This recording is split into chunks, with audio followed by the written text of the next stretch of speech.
Hello, everyone. I'm Vincent, and I'm gonna tell you about Dionysus.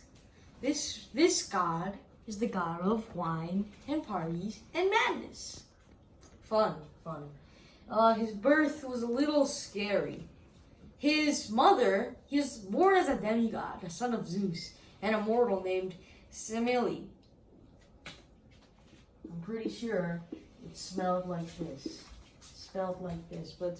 And this woman was tricked by Hera. Now, she tricked Semele into making Zeus show his immortal form. What's wrong with that? Yeah, I'll tell you what's wrong. Any mortal that looks at one immortal form will die. So technically Zeus. So when we see Zeus statues, it's not his immortal form. We can't see it because we'll be dead.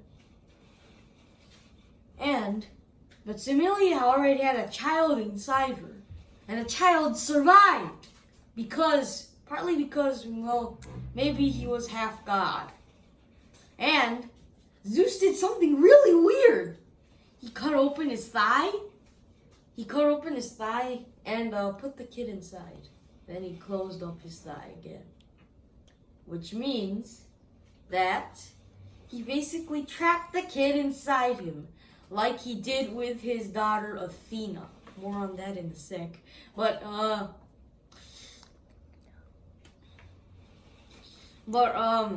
Dionysus, or when he was little, his name was Bacchus. Bacchus means the noisy one. And yes, he was noisy. And when he came out into the world, he sent Bacchus to live with Semele's sister. But Hera was out on the loose. Hera has a knack for killing Zeus's girlfriends and their offspring. So he decided to kill Bacchus before he made any trouble. However, there was something wrong, because Hera, somehow as she tried to hit, she always hit the wrong house. Why? Because Bacchus was raised as a girl in public. Then when he was in the house, he would be treated as a boy. They would make him, play with Lego toys and Lego swords and stuff. But they would dress him in a dress and make him walk around in public. But Hera found out one day, and it turns out her power is madness as well. So she made the first son of Semele's sister, go mad along with the father. The father thought the first son was a deer, and the first son thought the father was a deer. But the father was faster. He killed his son. And Semele's sister thought that the second son wanted a hot bath. So she dumped him in a pot of boiling water. You guess what happened. He died. Bacchus survived, but knew that Hera is a witch. Unfortunately, and Zeus decided to hide Bacchus before he could get into any more trouble. Zeus is a watchful father, but a neglectful husband. Horrible. He only cares about his son. If he had any daughters, he would just, dump them on a rock or something. His greatest invention is wine. Now, when he was hiding, he was actually a very good drink maker. Give him some leaves and he would mash them up and then give you iced leaf drink. But I don't know how good that will taste. But why he invented wine, his powers were pretty weird, because I'm pretty sure Zeus doesn't have those powers. When he commanded the plants to grow, the plants would go crazy everywhere. When he played music on his pipes, all kinds of fruits would grow like very good. Even if there was no sunshine or no rain, if it was like, I don't know, a desert and there was one tree, then he would just blow his pipes and that tree would grow lots and lots and lots of whatever it grows.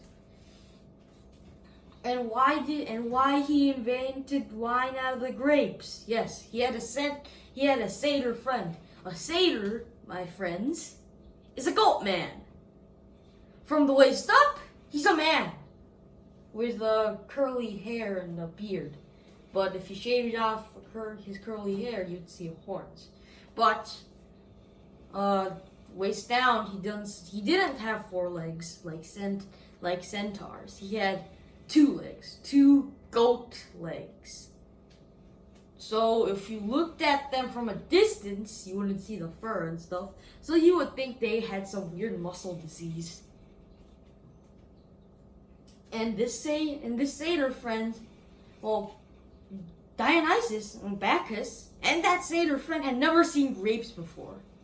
So that Bacchus ordered the satyr to go up. Well, the satyr wanted to go up. And as he was going down, he slipped. And he bashed his head on a rock. He died.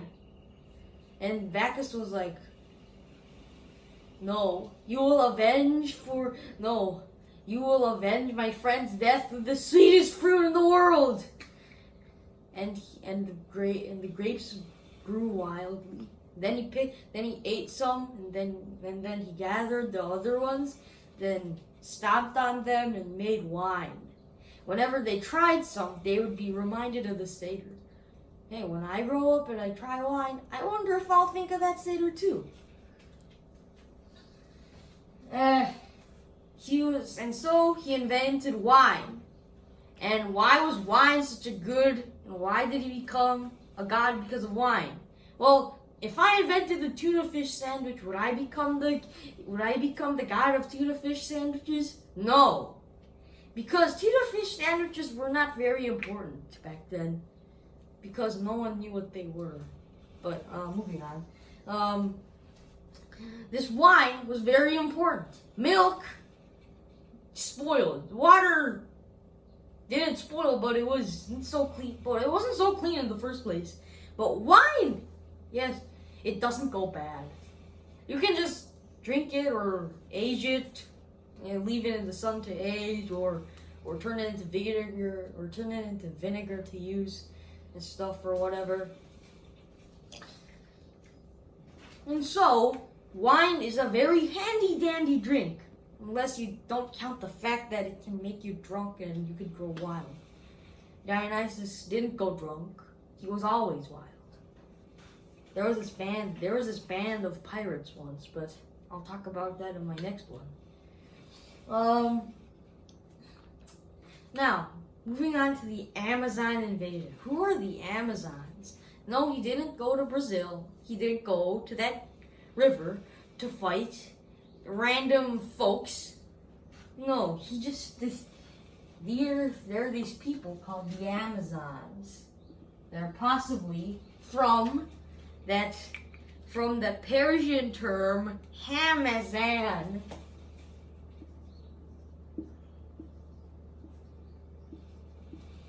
Like this. I mean, it looks similar. But, more on that name in a sec. But the Amazons at that time were ruled by their first queen, who was pretty much inexperienced. Bacchus was inexperienced too. But on that time, he was walking around with weapons and forcing people, not forcing people, but making them try wine to see if they liked it. If they didn't like it, oh well. He just leave them alone. But if he was in a bad mood and they didn't like wine, he would turn them into grapes and then stomp them to make more wine. That's not good.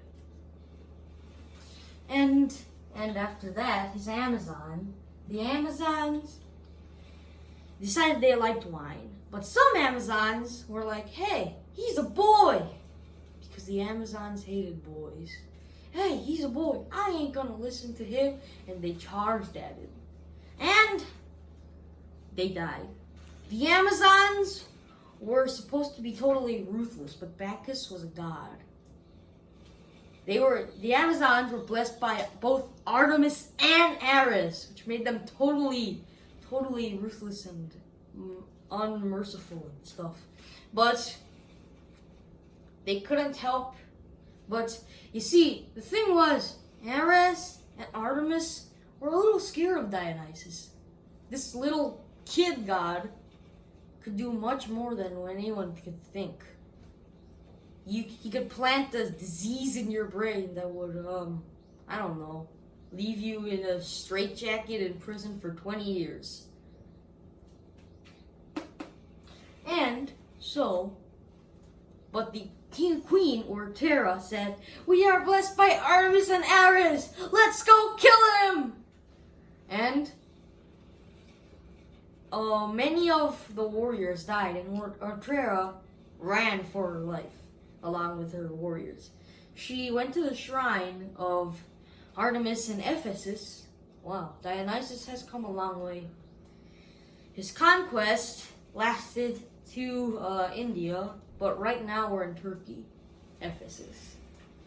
The Artemis shrine is the one of the wonders of the world. There are only 2 pillars left, along with the pyramids and the hanging gardens, but we don't know if those existed. We do know that the pyramids did exist, but we don't know if the hanging gardens existed at all. Anyway,